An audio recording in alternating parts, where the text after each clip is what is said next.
అందరికీ నమస్కారం. ఈరోజు నేను చెప్పబోయే విషయం మొన్న 26వ తారీఖు శాసనమండలిలో లడ్డు కల్తీ విషయంలో ఒక డిస్కషన్ పెట్టారు. దురదృష్టం కొద్దీ వైసీపీ వాళ్ళు సభని సజావుగా జరగనివ్వకుండా డిస్కషన్ అర్ధంతరంగా ఆపేయడం జరిగింది. ఇప్పుడు మళ్ళీ అక్కడ మాట్లాడటానికి నాకు అవకాశం లేదు. కానీ ఒక మంచి విషయాన్ని ప్రజల్లోకి తీసుకెళ్లాల్సిన బాధ్యత నాకు ఉందని చెప్పి ఈరోజు మీ ముందుకు వచ్చి ఆ రోజు నేను మాట్లాడదాం అనుకున్న విషయాన్ని మీ ముందు పెట్టాల్సిన బాధ్యత నాకుంది. శాసనమండలి అధ్యక్షుల వారిని సంబోధిస్తూ అధ్యక్ష అంటూ ఈ మాటలను మాట్లాడాల్సింది కుదరలేదు. అది మీతో షేర్ చేసుకోవాలని అనిపించి ఈరోజు ఈ వీడియో చేస్తున్నాను. ఈ వీడియో చేయటంలో ఎవరిని హర్ట్ చేయాలని కానీ ఎవరిని బాధ పెట్టడం కానీ నా ఉద్దేశం లేదు. ఒకవేళ ఎవరైనా సరే ఏదైనా మీ మనసులో గాయపడితేనో లేకపోతే మీ మనసులో బాధపడితేనో నన్ను క్షమించండి. ఇప్పుడు వీడియోలోకి వెళ్దాం. లడ్డు కల్తీ జరిగిందా? నెయ్యి కల్తీ జరిగిందా?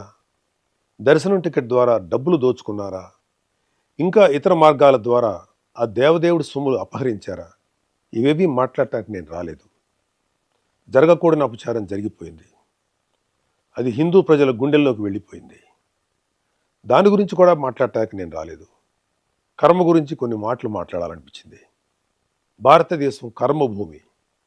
ఈ కర్మభూమిలో అనేక రకాల మతాలు, కులాలు, జాతులుగా ఏర్పడి ఉన్నప్పటికీ అంతిమంగా అందరూ భారత సంతతి, హిందువుల సంతతి. మనమంతా హిందూ మత మూలాల నుంచి వచ్చిన వారమే. అనేక కారణాల వల్ల రకరకాల మతాలను స్వీకరిస్తున్నప్పటికీ మనందరి నరనరానా జీర్ణించుకున్నది హిందూ ధర్మం మాత్రమే. ఏ మతస్థుడైనా ఏ వ్యక్తులైనా కర్మ సిద్ధాంతానికి కట్టుబడి ఉండాల్సిందే. For every action there is an equal and opposite reaction అని న్యూటన్స్ లా చెప్పినట్టు కర్మ సిద్ధాంతం ఆధ్యాత్మిక భావన మాత్రమే కాదు, ఇది సైన్స్ కూడా. ఏ గింజ నాటితే ఆ పండే కోస్తాం. విత్తనాలు వృక్షాలుగా ఎదుగుతాయి అనేది సైన్స్ అయితే కర్మ కూడా సైన్సే. కాదు అందులో దైవత్వం దాగి ఉంది అంటే కర్మ కూడా దైవత్వమే. కర్మ సిద్ధాంతానికి విశ్వవ్యాప్తంగా అనేక మంది ఏదో ఒక విధమైన డెఫినేషన్ ఇచ్చిన వారే. మంచి పనులు చేస్తే కుటుంబానికి, మనకి, పిల్లలకి కూడా మంచిది, మంచి జరుగుతుంది. తప్పు చేస్తే పిల్లలకి, కుటుంబానికి, మనకు కూడా మంచిది కాదు. Karma has no menu. You get served what you deserve. Eventually everybody will have to face the karma whether it is good or bad. దైవద్రోహం చేయటం అన్నిటికన్నా చెడు కర్మ. ఒకవేళ దేవుడితో పెట్టుకుంటే దేవుడైనా క్షమిస్తాడేమో కానీ కర్మ మాత్రం ఎవరినీ క్షమించదు. కర్మ అనేది కంటికి కనిపించిన ఒక శక్తి. Even god has to face it. భగవంతుడు కూడా మానవ జన్మెత్తితే కర్మను అనుభవించాల్సిందే.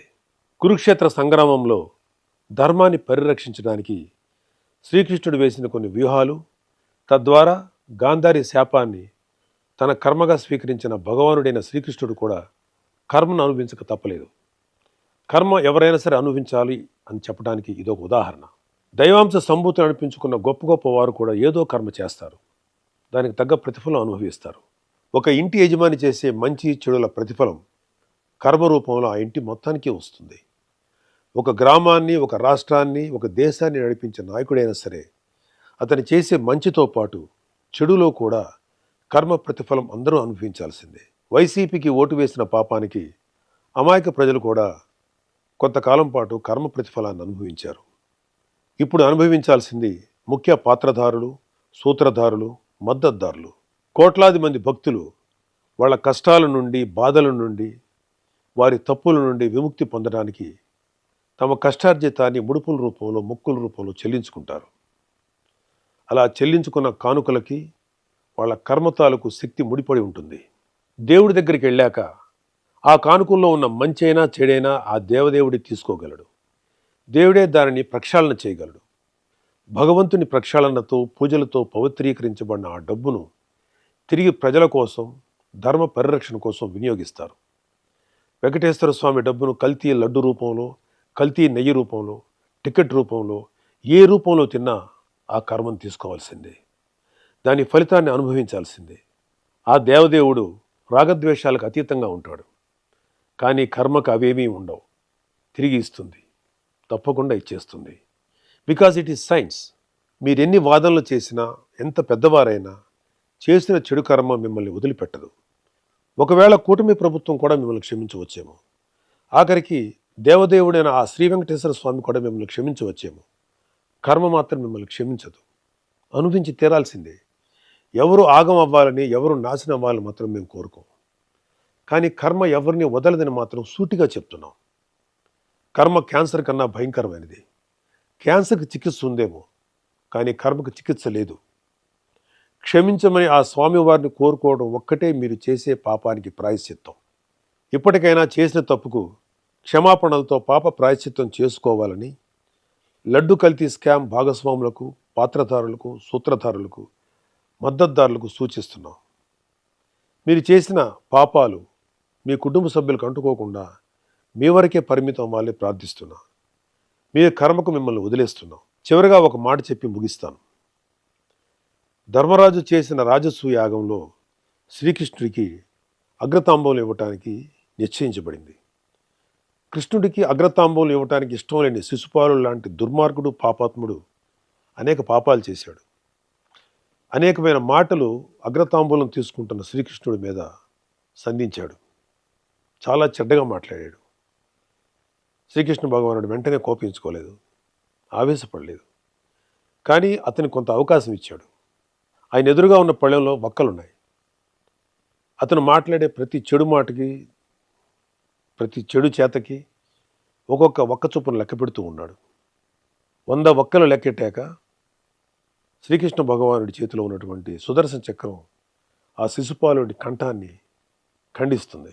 ఈ సీన్ని శ్రీకృష్ణ పాండవీయం అనే చిత్రంలో దివంగత నందమూరి తారక రామారావు గారు, మాజీ ముఖ్యమంత్రి, మహానుభావుడు శ్రీకృష్ణుడు పాత్ర వేసినప్పుడు మన కళ్ళకు కట్టినట్టు చూపించారు. హైందవ ధర్మాన్ని ఆచరించే ఉత్తముడు, నా స్నేహితుడు తనికెళ్ళ భరణి గారు ఈ లడ్డు కల్తీ విషయం తెలిసిన తర్వాత బాధతోటి, ఒక రకమైన వ్యంగ్యంతో ఒక కవిత లాంటిది చెప్పారు. దానికి ఒక పేరు పెట్టారు ఆయన, బొక్కలు లెక్కెట్టేశాను జాగ్రత్త అని. ఎందుకో అది కూడా మీకు చదివి వినిపించాలని నాకు అనిపించింది.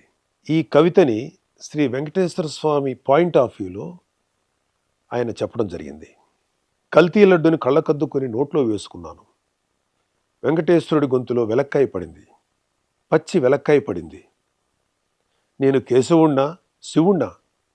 నా గొంతులోది తిరుపతి లడ్డూనా, పశుపతి మింగిన గరళమా? వడ్డీ కాసుల వాడికే లాస్ చూపించిన ఆ జగన్నాటక సూత్రధారి నువ్వేనన్నమాట. 7 కొండలను ముట్టుకుంటే ఎవరినైనా వేసుకెళ్ళిపోతుంది రోయ్. నా చక్రం ఫ్యాను కన్నా స్పీడుగా చంద్ర ప్రచండ పవనంలా తిరుగుతూ మీలాంటి శిశుపాలకుల కంఠాల్ని కత్తిరిస్తుంది. 100 తప్పులు చేసేశారు, ఇక క్షమించే ప్రసక్తి లేదు. ఒక్కలు లెక్కెట్టేశాను, వస్తున్నా కబడ్దార్. గోవిందా గోవిందా.